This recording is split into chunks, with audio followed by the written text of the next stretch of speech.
Vamos ler a palavra do Senhor, Mateus, capítulo 27, versículo 45 em diante. E houve trevas sobre toda a terra, do meio-dia às 3 horas da tarde. Por volta das 3 horas da tarde, Jesus bradou em alta voz, Eloi, Eloi, lama sabactani, que significa, meu Deus, por que me abandonaste? Quando alguns dos que estavam ali ouviram isso, disseram, ele está chamando Elias. Imediatamente um deles correu em busca de uma esponja, embebedou em vinagre, colocou na ponta de uma vara e deu a Jesus para beber. Mas os outros disseram, deixe-no, vejamos se Elias vem salvá-lo. Depois de ter bradado novamente em alta voz, Jesus entregou o Espírito. Naquele momento, o véu do santuário rasgou-se em duas partes, de alto a baixo. A terra tremeu e as rochas se partiram. Os sepulcros se abriram e os corpos de muitos santos que tinham morrido foram ressuscitados. E saindo do sepulcro, depois da ressurreição de Jesus, entraram na cidade santa e apareceram a muitos. Quando o centurião e os que com ele vigiavam Jesus viram o terremoto e tudo o que havia acontecido, ficaram aterrorizados e exclamaram, verdadeiramente este era o Filho de Deus. Amém?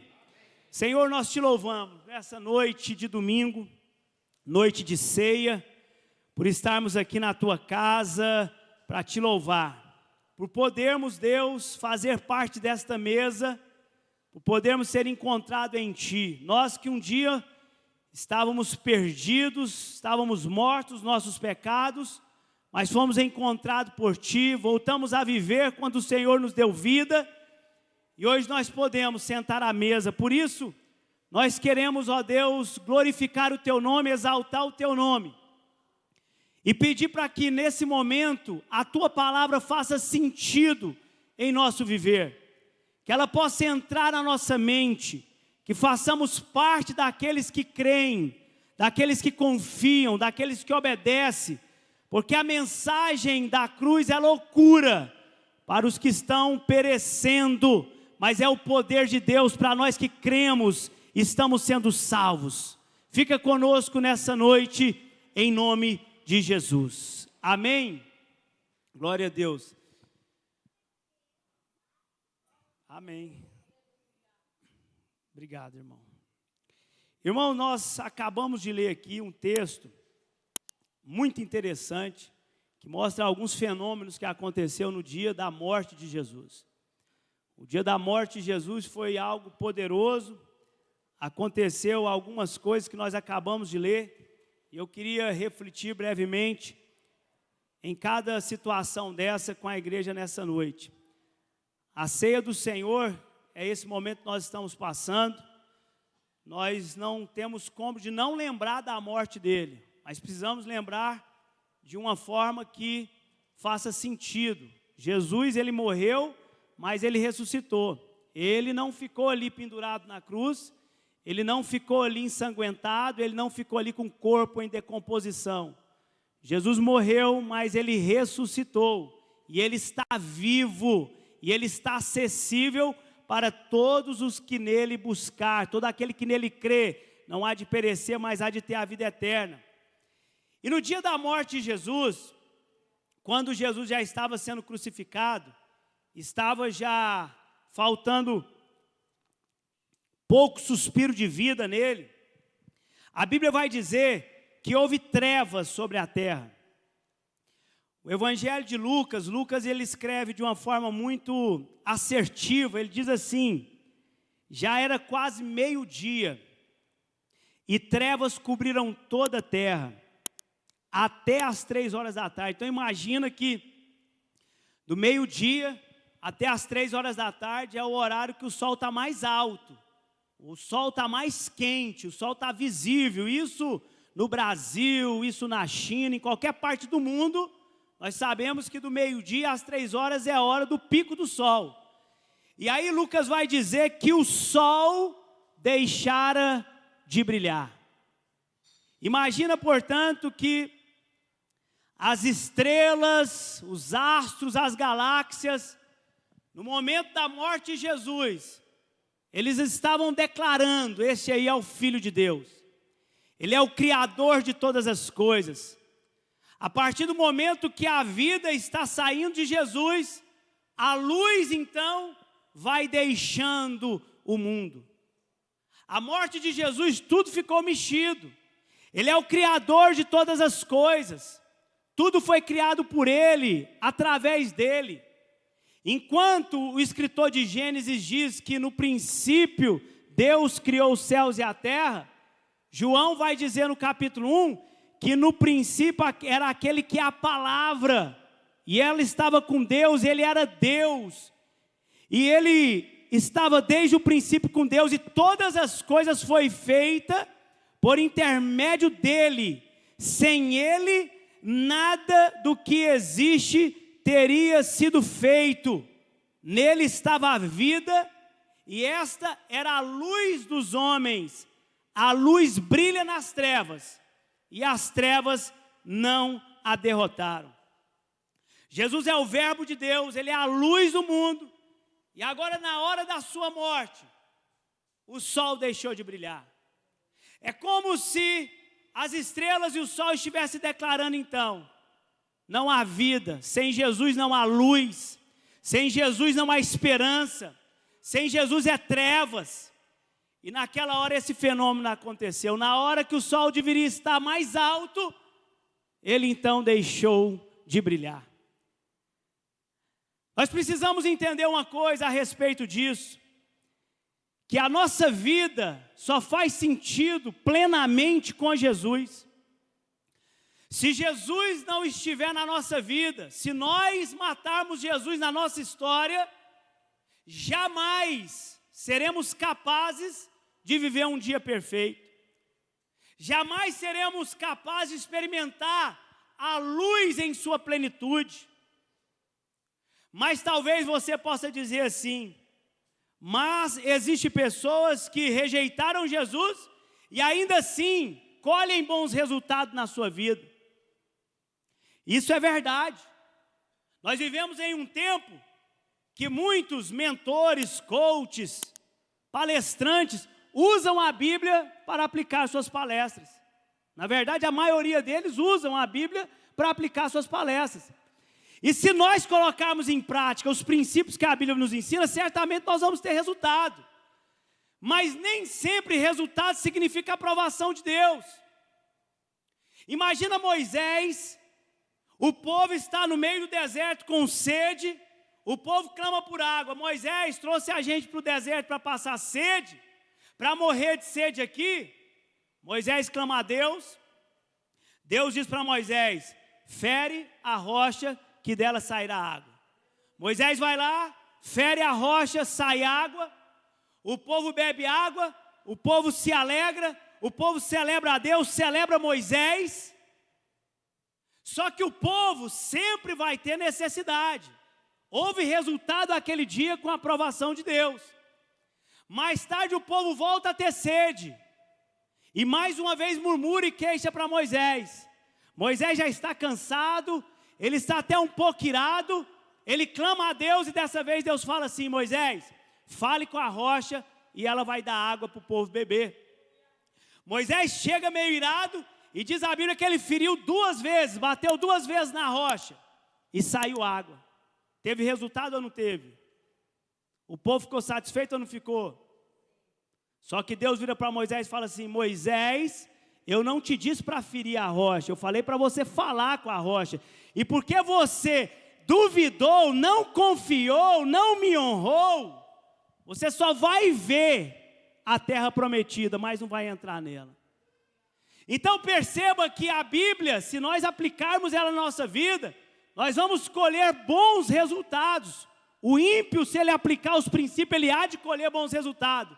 Mas tem uma coisa: se não tiver Jesus, não tem salvação. Se não tiver Jesus, não tem descanso eterno. Pode ter os melhores resultados na terra, mas o fim será de condenação. Posso ouvir um amém por isso? Irmãos, somente Jesus é a esperança dos homens. Somente Jesus é a esperança do dia perfeito.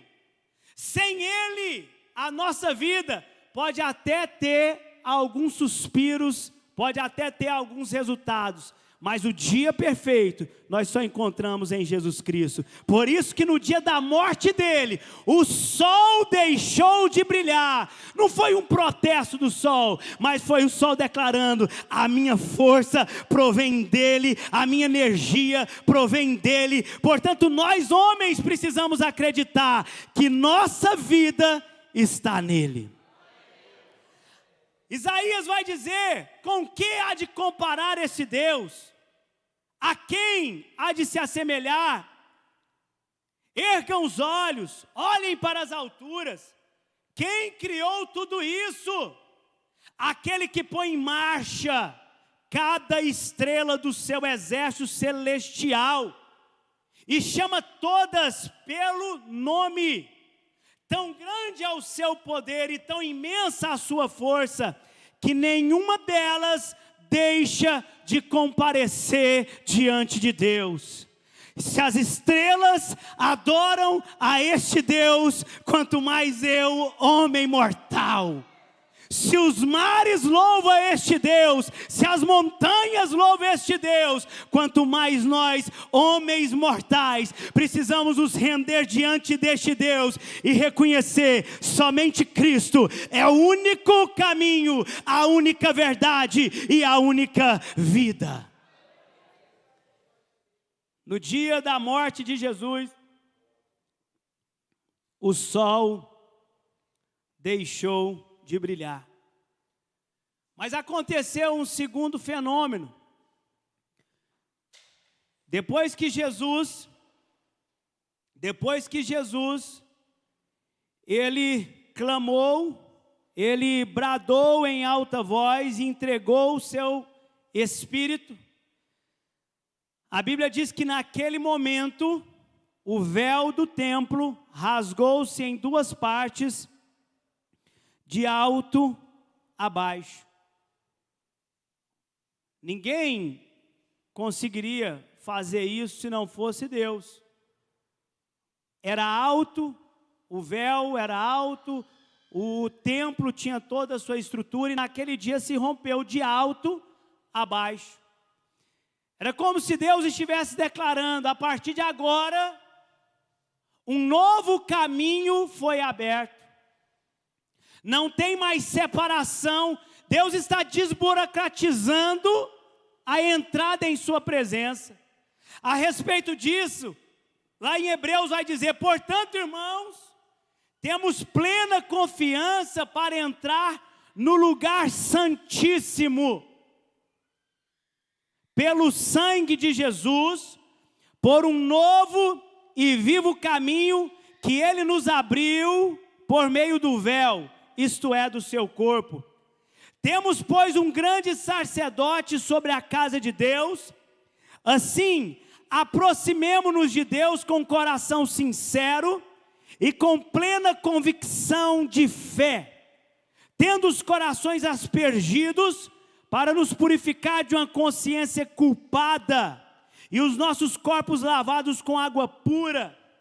Apeguemo-nos com firmeza à esperança que professamos, pois aquele que prometeu é fiel. O véu, portanto, foi rasgado de alto a baixo, não foi de baixo para cima. Foi um decreto do céu para a terra. Jesus, falando sobre oração, vai dizer: orai assim: venha o teu reino e seja feita a tua vontade, aqui na terra como é no céu. Portanto, Deus está nos dizendo: olha, a terra é que deve se submeter aos céus e não os céus para a terra. Se eu entendo isso, a minha vida então vai ser submetida, portanto, à voz do céu. Quem dá ordem é o alto. Por isso que a nossa mente precisa estar conectada com Cristo nas alturas. Embora vivamos na terra, precisamos ter a nossa mente conectada nos céus. Não podemos nos amoldar, não podemos nos curvar aos modelos da terra. Não podemos tornar escravos da terra, mas precisamos submeter aos céus, ao comando de Deus. Dentro de mim e dentro de você há alguém que está habitando, é o Espírito Santo de Deus, e este Espírito que habita em nós é maior que todos, e ele está submetido ao comando do alto. E se ele está submetido ao comando do alto, não há nada nessa terra que há de nos parar. Mas por vezes somos amoldados, somos escravizados pelos modelos da terra. Aí eu lembro de José, quando se revelou aos seus irmãos, e quando pergunta se seu pai está vivo, e aí ele diz assim: meu pai ainda vive, vive, seu pai vive, Jacó está vivo. Diga a meu pai que o seu filho José tornou senhor das terras do Egito. Imagina que o que José está querendo dizer naquela hora é assim: olha, não foram meus irmãos que tornaram meus senhores, porque eu os perdoei aqui no Egito. Porque quando eu não perdoo alguém, aquela pessoa torna senhor sobre a minha vida, eu torno escravo daquela situação, eu fico rendido àquilo. A terra é isso. Aí vem José e fala: olha, a maldade que meus irmãos fizeram comigo, eles com os seus males não tornaram meu senhor. Eu não tornei escravo disso, porque eu os perdoei. Eu também não submeti e tornei escravo das maldades, das injustiças que fizeram comigo. Afinal de contas, fui preso injustamente, fiquei um bom tempo na cadeia, mas não foi isso que tornou meu senhor, porque eu entendi o porquê eu estou aqui. Mas vencer por vezes aquilo que é prejudicial, ainda tem lá suas facilidades. Mas José está dizendo: mas não foi também a grandeza do Egito, a riqueza do Egito, não foi os deleites do Egito que tornou meu senhor, porque eu entendi que eu estou aqui para cumprir um propósito. Não foram vocês que me mandaram para cá, mas foi Deus que me enviou para cá, para que no tempo oportuno eu pudesse saciar a fome da humanidade. E aí ele diz: portanto, avisa meu pai que o seu filho José tornou o senhor das terras do Egito. Quando nós entendemos quem somos nessa terra, nós não tornamos escravos, nem daquilo que nos faz mal, nem daquilo que nos faz bem, mas nós tornamos senhor de tudo isso, e submetemos tudo isso ao céu. Por isso que naquele dia Jesus fala: olha, vai ser rasgado de alto a baixo. Portanto, submeta-se à voz do Todo-Poderoso Deus, reconheça que o comando vem dele, comece o seu dia sob o comando dos céus, e certamente você vai desfrutar da paz, da bênção e da estabilidade que só o céu pode derramar sobre a terra. Naquele dia, a terra tremeu e as rochas se partiram. Houve um terremoto na terra, ela tremeu, a rocha partiu. Irmão, nós precisamos entender uma coisa: se nós calarmos, as pedras clamarão por Deus. Nós não temos como não ver Deus na natureza. Nós não temos como falar assim: não, Deus não existe. Ora, que perfeição é essa da natureza? Que sincronismo é esse da natureza? A natureza declara a glória de Deus. Por isso que talvez ninguém vai poder falar assim: não, mas eu nunca ouvi falar de Jesus, ninguém nunca contou desse Deus para mim. a natureza está contando, a natureza está declarando. A Bíblia diz que os céus declaram a glória de Deus, o firmamento proclama a obra de suas mãos. Um dia fala disso ao outro dia, uma noite revela a outra noite. Irmão, quem foi, se não Deus, que tem a capacidade de fazer as luas em suas estações, cada lua, lua cheia, lua minguante, aquela lua fininha que tem uma estrelinha aqui na ponta é qual? Sabe aquela fininha, aí vem uma estrelinha aqui. Você já olhou aquela lua, irmão? Ela não tem um defeito. Quem mediu aquilo com tamanha perfeição, se não perfeito? Quem fez todas essas coisas? Irmão, quem pintou o céu? Você já parou para ver o céu no final do dia? No final do dia, as cores, aquele lilás com azul, um laranjado escuro. Irmão, que combinação é essa?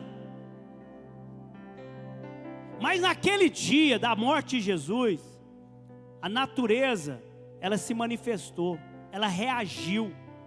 O meu Criador está sendo morto, aquele que me desenhou está sendo morto, aquele que pintou, que fez, que desenhou essa montanha está morrendo.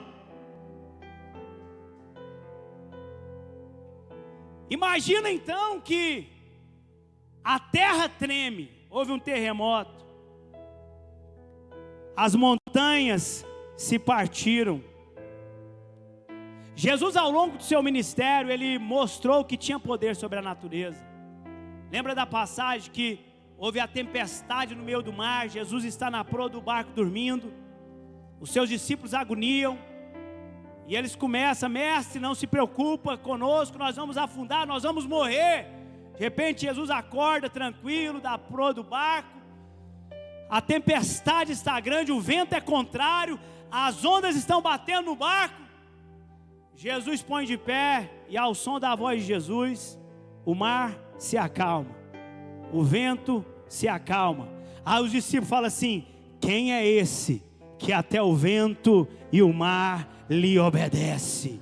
O nome dele é Jesus Cristo, o Nazareno, aquele que era, aquele que é e aquele que sempre haverá de ter. Irmão, por isso que você e eu, se a gente conhece essa palavra, nós não temos o que temer. Aquele que tem tudo, todo esse concerto na sua mente, aquele que sabe do passado, do presente e do futuro, aquele que domina toda a espécie, toda a natureza, ele tem poder sobre a sua vida, ele tem poder sobre a sua causa. Os amigos de Daniel foram lançados lá na fornalha de fogo, aceso 7 vezes mais. O fogo era tão alto que os homens que lançaram ele morreu queimado por fora. De repente o rei está olhando e ele está vendo 3 homens andando e um quarto semelhante a um Deus, e nenhum deles estava chamuscado pelo fogo, nenhum deles estava queimado, não tinha queimadura, não tinha cheiro de queimado. Quem que estava lá? É aquele que tem o poder sobre o fogo não vai te queimar, as águas não vão te submergir. Irmão, nós servimos um Deus de verdade, não é um Deus de conto de fadas, é um Deus que, se nós fizermos uma fila aqui na frente e falar assim: levanta cada um aqui que tem uma experiência real com esse Deus e conta aqui à frente, todos vão levantar, todos terão uma experiência, porque nós servimos aquele que é poderoso, o leão da tribo de Judá. E se a terra adora ele, se o fogo exalta ele, se a água exalta ele, e ao som da voz dele, toda a natureza aquieta.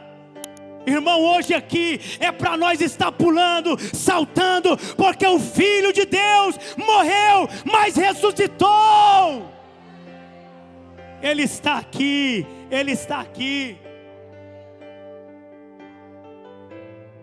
as muralhas de Jericó. Quem derrubou aquelas muralhas, irmão? Você acha que foi o grito de Josué e dos homens que estavam com ele? Você conhece a história? Foi o poder de Deus. Foi o poder de Deus. O que te fez chegar até aqui foi o poder de Deus, foi o poder de Deus. Quem te livrou da morte esses dias foi o poder de Deus, foi o poder de Deus. Quem te levou de todo o pó e do monturo foi o poder de Deus, foi o poder de Deus. Por isso, igreja, adore aquele que é e sempre haverá de ser Jesus Cristo, Jesus Cristo, Jesus Cristo. Irmão, impossível a natureza não reagir mediante a morte de Jesus. Ele que criou todas as coisas, tremeu todas as coisas. E aí, diz que depois do terremoto, os sepulcros se abriram, e os corpos de muitos santos que tinham morrido foram ressuscitados. E saindo do sepulcro depois da ressurreição de Jesus, entraram na cidade santa e apareceram para muitos. Imagina a cena.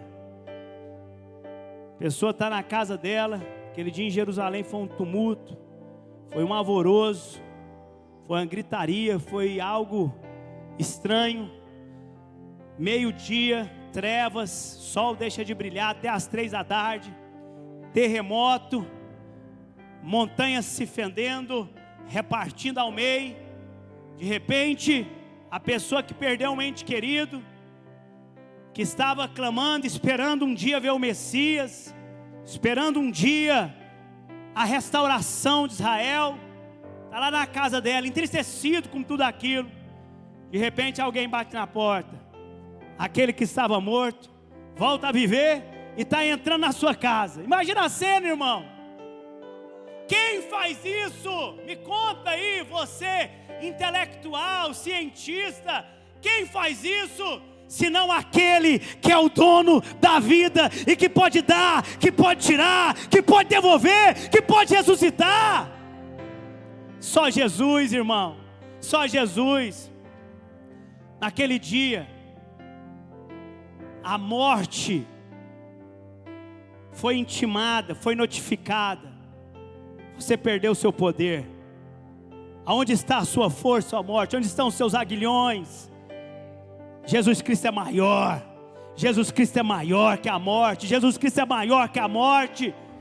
E aí, irmão, a Bíblia diz: quando porém o que é corruptível se revestir da incorruptibilidade, o que é mortal da imortalidade, então se cumprirá a palavra que está escrita: a morte foi destruída pela vitória. Onde está, ó morte, a sua vitória? Onde está, ó morte, o seu aguilhão? Irmão, imagina a morte deparando com Jesus. Jesus, o pecado do mundo repousou sobre ele. Todos os nossos pecados, ele sofreu. Ele morreu por conta dos nossos pecados. Ele assumiu os nossos pecados. Ele assumiu o pecado daqueles do passado, do presente dele e do futuro. Ele assumiu todo mundo. De uma vez por toda, ele estava pagando o preço pela salvação do homem. Por isso que João diz que Jesus entregou o seu único filho para morrer por nós. Entregou por amor. E todo aquele que nele crê não há de perecer, mas há de ter vida eterna. Agora imagina, Jesus morreu, e aí, imagina a experiência pós-morte. A morte olha para ele. A morte sabe muito bem que o salário do pecado é a morte. Então, a morte é o salário. Então, pecou, falhou, existe a morte. Mas aí quando olha para Cristo, não tem jeito, irmão, de segurar Jesus. Porque ele é puro. Ele assumiu o meu e o seu pecado, mas ele mesmo nunca pecou, Ele nunca errou. Ele assumiu as minhas dores e as suas dores, as nossas maldições, repousou sobre Ele, mas Ele nunca foi maldito, Ele nunca falhou, Ele nunca errou.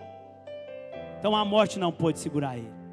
É por isso que você pode chegar perante Jesus, irmão, assim, com confiança para quem você está buscando, porque Jesus conhece a sua dor, porque Ele já sentiu essa dor, só que Ele não se entregou para essa dor. Jesus conhece as nossas fraquezas, Ele também sentiu fraqueza, mas Ele não se entregou para as fraquezas. Então nós não temos um sumo sacerdote que não conhece aquilo que nós passamos. Jesus não é teoria, Jesus é prática, Jesus é vida. Então nós podemos nos apresentar para Ele agora confiantes que aquele que morreu, mas a morte não segurou, porque Ele é Jesus, o dono da vida. Ele tem poder para me ajudar nas pequenas causas, mas nas grandes demandas, nas coisas simples, mas nas coisas complexas, no possível, mas também no impossível. Ele é capaz de me devolver vida em vida, e um dia levantar aqueles que estão mortos, para viver com Ele eternamente. Eu concluo, portanto, dizendo: quando vocês estavam mortos em pecados, e na incircuncisão de sua carne, Deus os vivificou com Cristo. Ele nos perdoou todas as transgressões e cancelou a escrita de dívida, que consistia em ordenança e que nos era contrária. Ele a removeu, pregando-a na cruz, e tendo despojado os poderes e as autoridades, fez deles um espetáculo público, triunfando sobre eles na cruz. Amém? O preço está pago. Você pode servir a Jesus com alegria nessa noite.